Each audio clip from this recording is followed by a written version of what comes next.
Olá pessoal, eu sou o Léo, aqui nesse canal a gente conversa sobre livros e no vídeo de hoje a gente continua a nossa série Que Mistérios Tem Safo de Lesbos, onde a gente discute a vida e a obra da poetisa Safo de Lesbos, uma das raras vozes femininas da produção escrita da Grécia Antiga. E lembrando que para quem quiser acompanhar essa série de vídeos, aqui na descrição desse vídeo tem um link com a playlist da Safo, e na descrição do vídeo também estão todas as referências de pesquisa desse projeto. No vídeo anterior dessa série, nós tentamos entender um pouquinho melhor os motivos da fragmentação da obra da Safo e o que dizem os fragmentos poéticos que chegaram até os nossos dias. E no vídeo de hoje a gente conversa um pouquinho sobre o hino à Afrodite, ou Ode à Afrodite, um poema completo que conseguiu chegar até os nossos dias. Nesse poema, basicamente, o que acontece é que a Safo, ou a persona da Safo, pede ajuda para a deusa Afrodite para reconquistar o amor de uma moça que a Safo amava, mas tinha acontecido algum problema entre elas, que a gente não sabe exatamente qual, o poema não indica, e então aconteceu um afastamento entre elas que gerou muito sofrimento para Safo, que por isso pede essa ajuda para a deusa Afrodite para ter esse amor de volta. Mas para pedir essa ajuda, a Safo relembra de uma outra ocasião em que ela também pediu a ajuda de Afrodite, e Afrodite atendeu o pedido dela, ajudou Safo a reconquistar o amor. Então, para pedir a ajuda desse poema atual, Safo relembra uma ajuda passada, e essa lembrança desse auxílio da deusa ocupa a maior parte desse poema. Esse é um poema muito bonito e que traz as características principais da obra da Safo, que são a temática do amor, da saudade do amor e também os sofrimentos trazidos por um amor perdido ou não correspondido, e fica bastante evidente nesse poema o tom de sofrimento que a Safo se expressa por conta então desse amor perdido. Para esse vídeo aqui eu escolhi a tradução para o português desse poema feita pelo Joaquim Fontes, que é a minha tradução preferida desse poema, mas existem várias outras traduções tão boas quanto essa. Então nesse vídeo aqui eu vou fazer a leitura do poema e depois a gente conversa em mais detalhes sobre cada partezinha então desse poema. Mas antes da gente começar, vocês vão notar que aqui nessa tradução o nome de Safo aparece como Psapfa. Isso porque o Joaquim Fontes escolhe transliterar esse nome a partir da grafia mais antiga, que começava com a letra Psi, enquanto que outros tradutores preferem transliterar esse nome a partir de uma grafia posterior, estabelecida já no período helenístico, que começava então com a letra Sigma, mas as duas versões são certas. Com esses recados dados, então, eu vou fazer agora a leitura do poema, nessa tradução do Joaquim Fontes, que eu adoro, sou apaixonado por essa tradução, que está então na página 17 dessa edição aqui. Afrodite em trono de cores e brilhos, imortal filha de Zeus, urdidora de tramas, eu te imploro, a dores e mágoas não dobres, soberana, o meu coração. Mas vem até mim, se jamais no passado ouviste ao longe meu grito e atendeste, e o palácio do pai deixando, áureo, tu vieste. No carro atrelado, conduziam-te rápidos, lindos pardais sobre a terra sombria. Lado a lado, num bater de asas, do céu através dos ares, e pronto chegaram.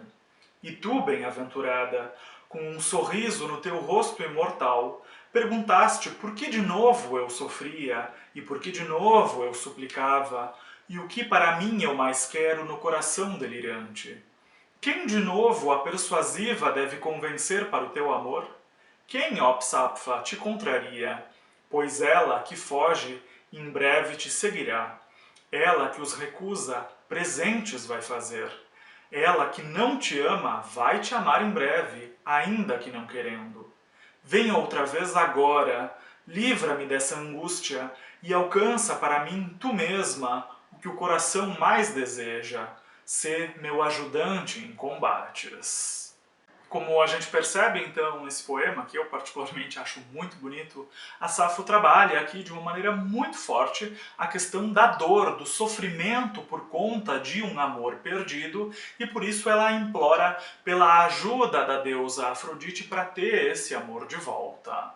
E absolutamente tudo nesse poema é feminino. É uma poetisa pedindo ajuda de uma deusa para recuperar o amor de uma mulher que ela ou a persona dela amava. E também é muito interessante que Safo insere o próprio nome no poema no momento em que ela lembra que Afrodite já tinha vindo ajudar ela no passado, quando ela sofreu então com uma situação semelhante. E ninguém sabe até que ponto essa inserção do nome da própria poetisa faz referência a um episódio real da vida da Safo, ou se na verdade ela está criando uma persona, ou seja, fazendo autoficção e colocando a si mesma como personagem ou criando uma personagem com o mesmo nome que ela. Então existe essa dúvida se esse poema trata de um amor real ou de um amor que é na verdade fictício. Mas mesmo com essa dúvida, segundo a Sandra Beringer, esse aqui é um poema claramente homoerótico,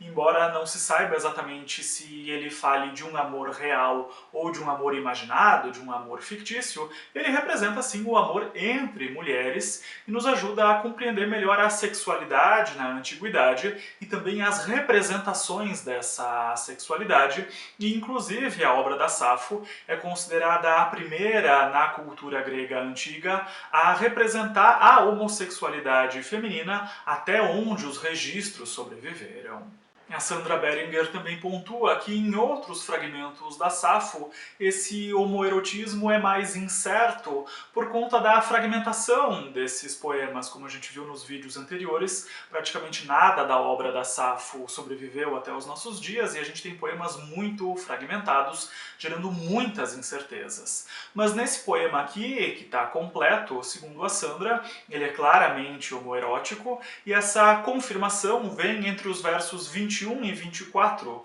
quando Safo, recordando então da fala de Afrodite,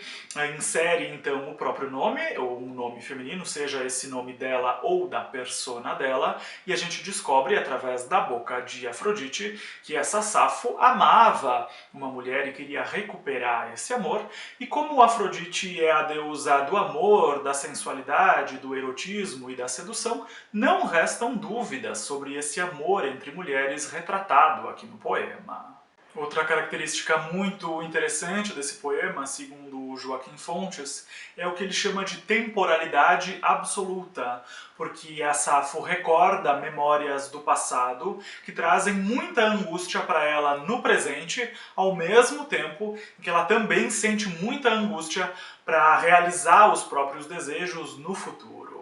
E logo no início do poema a gente tem a descrição de Afrodite como urdidora de tramas, ou tecelã de intrigas, dependendo aí da tradução. E isso se liga com a ideia de que Afrodite era quem tecia as uniões, os laços amorosos entre as pessoas, o que é algo que pode trazer muitas intrigas, porque geralmente os amores encontram vários obstáculos pelo caminho, por isso então essa descrição de tecelã de intrigas ou urdidora de tramas. E logo na linha abaixo, Safo pede para que Afrodite não dobre o coração dela, ou seja, não machuque o coração dela com os sofrimentos que se sente quando um amor não dá muito certo, quando ele enfrenta um problema, uma intriga. E então Safo pede ajuda para parar de sofrer por amor, mas ela não quer parar de sofrer por amor esquecendo desse amor. O que Safo quer é ter esse amor de volta, ela quer parar de sofrer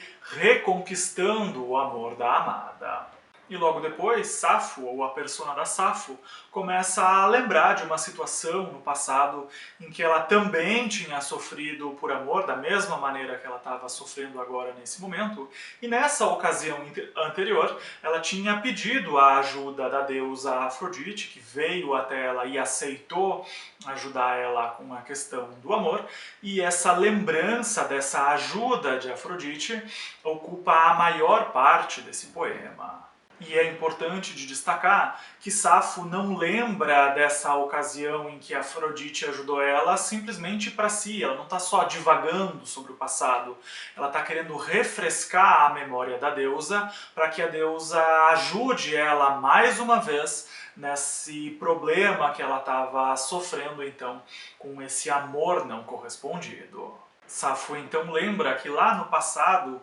quando ela tinha pedido a ajuda de Afrodite, a deusa tinha ouvido essas súplicas e tinha descido da casa do pai, ou seja, ela tinha descido do Monte Olimpo, a morada dos deuses, inclusive de Zeus, a divindade principal do panteão grego e que também era pai de Afrodite. Afrodite então desce do Olimpo em um carro, ou seja, em algo parecido com uma biga, puxada por pardais, que são aves que, assim como as pombas, são associadas a Afrodite na cultura grega. Então ela desce puxada por essas aves e não por cavalos, como geralmente aparece na literatura grega, e essas aves então têm relação com essa deusa nesse universo cultural grego da época. E segundo o Joaquim Fontes, aqui no Eros Tecelão de Mitos, essa imagem de Afrodite descendo em um carro puxado por aves estabelece um paralelo com a Ilíada, porque lá na Ilíada os guerreiros pediam a ajuda dos deuses e eles desciam do Olimpo para ajudar nos conflitos em carros puxados por cavalos. E aqui Safo também pede a ajuda de Afrodite para resolver um conflito, e ela desce então em um carro puxado por pardais. Mas o conflito aqui, a guerra que vai se estabelecer aqui no poema da Safo, é uma guerra diferente lá da Ilíada, porque aqui não é uma guerra sanguinária, é uma guerra então do amor, uma questão, uma situação diferente. Por isso essa diferença também entre cavalos e aves, e também, claro, por essas aves, os pardais, serem associados a Afrodite, então não é por acaso que são pardais. E essa ideia do amor como um campo de batalha, em que quem ama tem que enfrentar vários e vários obstáculos, também aparece na última linha aqui da Ode a Afrodite, quando Safo pede que Afrodite seja a ajudante dela nos combates, ou seja, nesse combate no terreno do amor. Na sequência, a gente tem a imagem de Afrodite chegando com um sorriso no rosto imortal e perguntando por que Safo sofria. E esse sorriso no rosto de Afrodite é muito interessante e pode ser interpretado de mais de uma maneira. O Joaquim Fontes nos indica esse sorriso de Afrodite como um sorriso de cumplicidade entre ela e Safo, porque Afrodite já tinha sido solicitada outras vezes para ajudar nas questões amorosas de Safo, e quando ela ouve então as súplicas de Safo e chega lá para ver o que estava acontecendo, ela mais ou menos já imaginava do que se tratava, porque já tinha vindo outras vezes, então é um sorriso que basicamente diz: de novo, Safo, tu me chamou de novo. E ele também indica que esse sorriso de Afrodite é um sorriso de tolerância de um ser imortal diante de uma criatura mortal, que está sujeita aí aos mais diversos sofrimentos.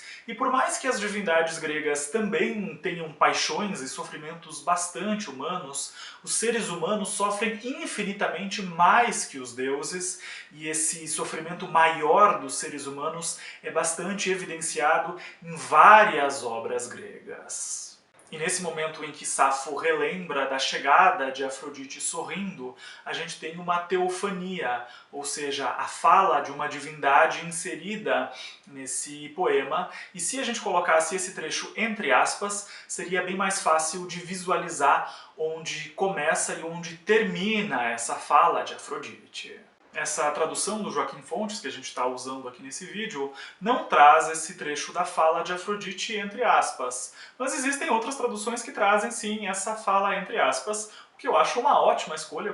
porque nos ajuda a visualizar onde começa e onde termina essa fala de Afrodite. Então esse trecho em que Afrodite fala é o seguinte: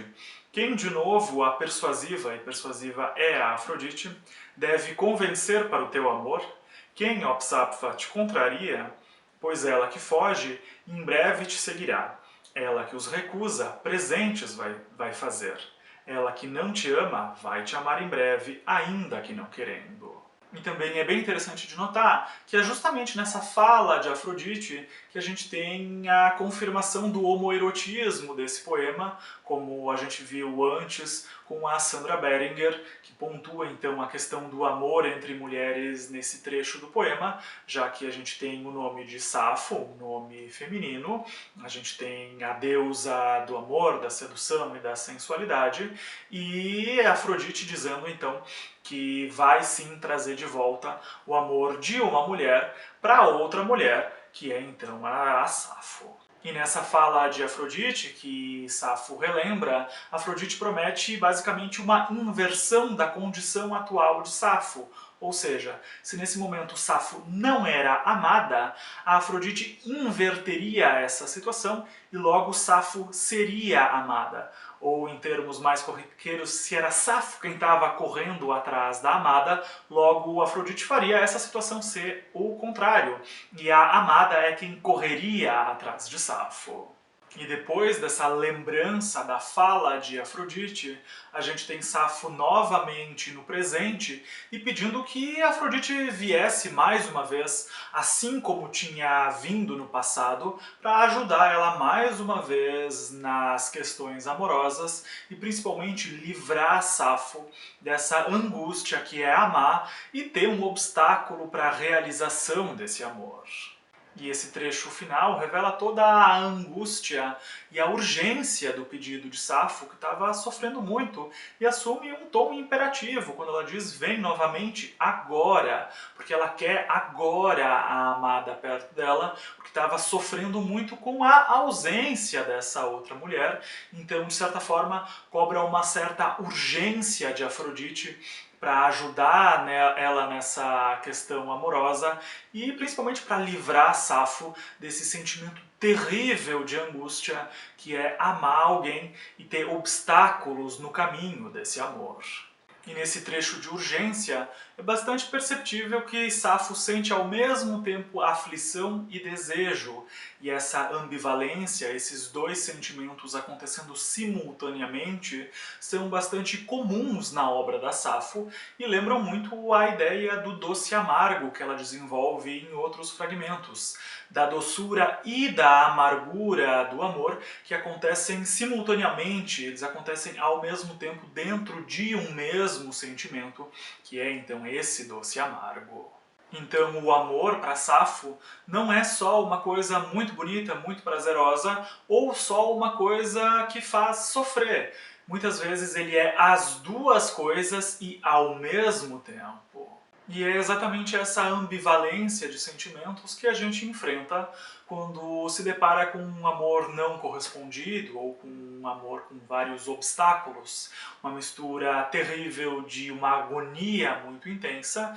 e ao mesmo tempo um desejo pela pessoa. E é exatamente esse o sentimento descrito nesse poema, uma mistura de agonia e de desejo, que é o sentimento que está dominando o coração da Safo nesse poema. E segundo a Sandra Beringer, esse poema é um exemplo perfeito dessa ambivalência de sentimentos, porque ao mesmo tempo em que Safo sofre, ela tem a esperança de ser ajudada por Afrodite para voltar a sentir as doçuras do amor, então ela está exatamente sentindo essas duas coisas, a agonia terrível da falta da pessoa amada e a vontade, a esperança de estar unida com a pessoa amada de novo nas doçuras do amor, em um sentimento bastante ambivalente. Aliás, praticamente todas as histórias de amor trabalham com essa ambivalência de sentimentos. A gente vê isso muito no cinema, em que alguém ama outra pessoa, mas existem diversos obstáculos no caminho para a concretização desse amor. Mas mesmo com essa agonia dos obstáculos, o desejo da pessoa amada é muito maior, o que faz com que os personagens busquem atravessar todos esses obstáculos, mesmo que esses obstáculos sejam causadores de muito sofrimento, tudo isso por contenção desse forte desejo de realização do amor. E segundo a Anne Carson, aqui no Eros Doce e Amargo, as figuras de Eros e Afrodite na literatura grega ocupam justamente esse lugar de ambivalência, de fazerem com que todos esses sentimentos associados ao amor, como a sensualidade, a sedução, o erotismo,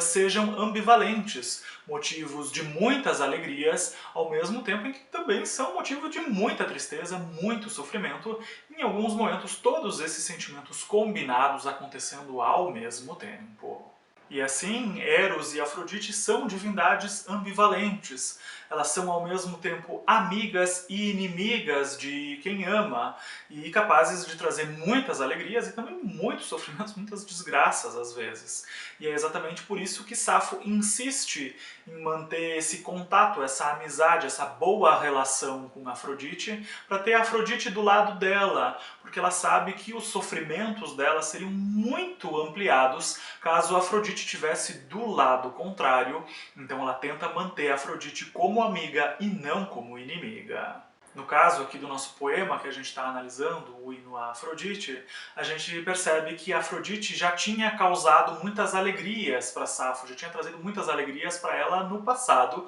porque Afrodite é amiga de Safo. E é exatamente por isso que existe um esforço por parte da Safo de manter Afrodite por perto, ter uma boa relação por perto, para que ela novamente traga essas alegrias do amor, já que Safo está nesse momento privada dessas alegrias porque estava enfrentando um momento de desentendimento com a amada e queria voltar a sentir as alegrias e não as tristezas do amor. E com isso a gente também se liga de novo com aquela ideia de Afrodite urdidora de tramas, tecelã de intrigas. É Afrodite quem tece então as relações amorosas e Safo quer ser inserida de novo nessa tecelagem amorosa de Afrodite para voltar então a sentir essas doçuras do amor.